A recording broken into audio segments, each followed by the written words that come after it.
আর্য সিংহ রয় আজ সতীনাথের সামনে নতজান।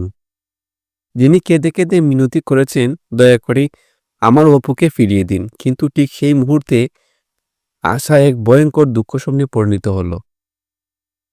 কিঙ্কর সেখানে এসে জানায় অপর্ণার বডি পাওয়া গেছে। মুহূর্তের জন্য সবার পায়ের তলা থেকে মাটি সরে গেল। আর্য অবিশ্বাস নিয়ে চুপ হয়ে যায়।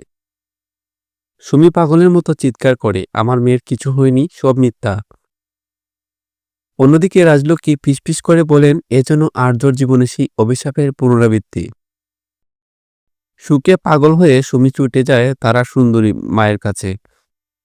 আবার পরক্ষণেই কেরোসিন তেল নিজের গায়ে ঢেলে আত্মহত্যার চেষ্টা করে। আর্য দ্রুত ভেজা কম্বল চাপ দিয়ে তাকে রক্ষা করেন।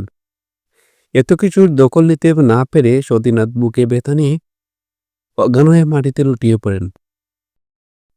চারদিকে যখন অন্ধকার আর কান্না, তখন আর্য নীরব, কিন্তু তার মনের গভীরে চলছে এক তীব্র যুদ্ধ। সে ভাবে, আমার জীবনের অভিশাপে কি সবকিছু শেষ করে দিচ্ছে। তারপর সে প্রতিজ্ঞা করে যে আমাকে বাঁচতে শেখালে সে আমাকে ছেড়ে যেতে পারে না। আমরা বাঁচলে একসাথে বাঁচবো, মরলে একসাথে মরবো।